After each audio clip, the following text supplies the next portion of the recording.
And it came to pass in those days that a decree went out from Caesar Augustus that all the world should be registered. This census first took place while Quirinius was governing Syria. So everyone went to be registered, each one to his own city. Joseph also went up from Galilee, out of the city of Nazareth, into Judea, to the city of David, which is called Bethlehem, because he was of the house and lineage of David, to be registered with Mary, his betrothed wife, who was with child. So it was that while they were there, the days were accomplished for her to be delivered. And she brought forth her firstborn son, and wrapped him in swaddling clothes, and laid him in a manger, because there was no room for them in the inn. If Walter Cronkite had been living in 1809, his evening news broadcast would have concentrated on Austria, not America, nor Russia.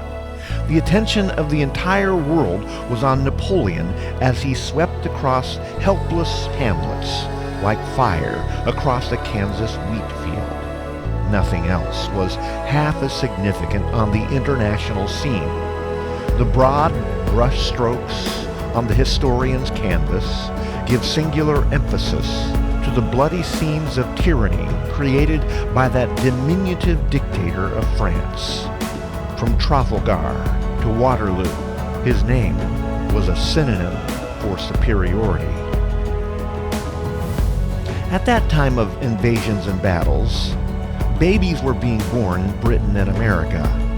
But who was interested in babies in bottles, cradles, and cribs, while history was being made? What could possibly be more important in 1809 than the fall of Austria? Who cared about English-speaking infants that year Europe was in the limelight? Somebody should have.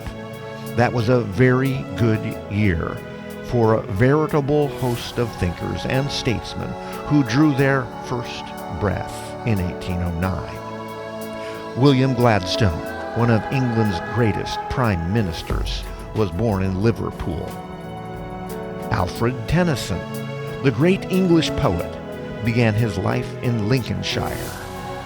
Oliver Wendell Holmes, the notable American writer and poet, cried out in Cambridge, Massachusetts. Edgar Allan Poe, just a few miles away in Boston, started his brief and tragic life. A physician named Darwin and his wife called their infant son Charles Robert. A rugged log cabin in Hardin County, Kentucky, owned by an illiterate wandering laborer, was filled with the infant screams of a newborn named Abraham Lincoln. All that and more happened in 1809, but who cared? The destiny of the world was being shaped on the battlefields of Austria. Or was it? No, indeed. Only a handful of history buffs today could name even one Austrian campaign, but who can measure the impact of those other lives? What appeared to be super significant to the world has proven to be no more exciting than a Sunday afternoon yawn. What seemed to be totally insignificant was, in fact, the beginning of an era. Go back 18 centuries before that.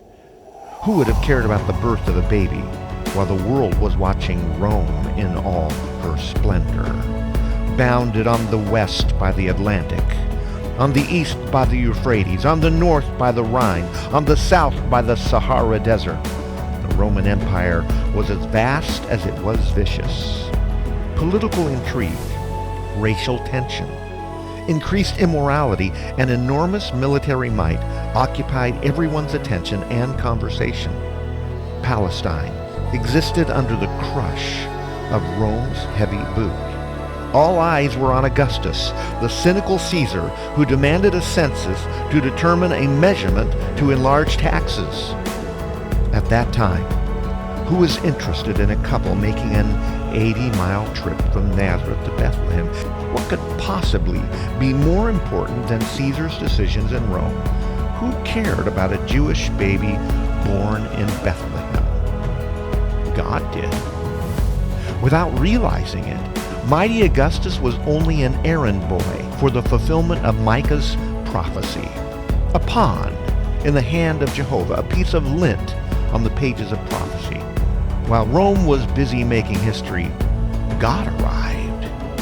He pitched his fleshly tent in silence, on straw, in a stable, under a star. The world didn't even notice. Reeling from the wake of Alexander the Great, Herod the Great, Augustus the Great, the world overlooked Jesus, the baby, Mary's little lamb, whose flesh was white as snow. It still does. Luke 2:11. For today, in the city of David, there's been born to you a Savior, who is Christ the Lord.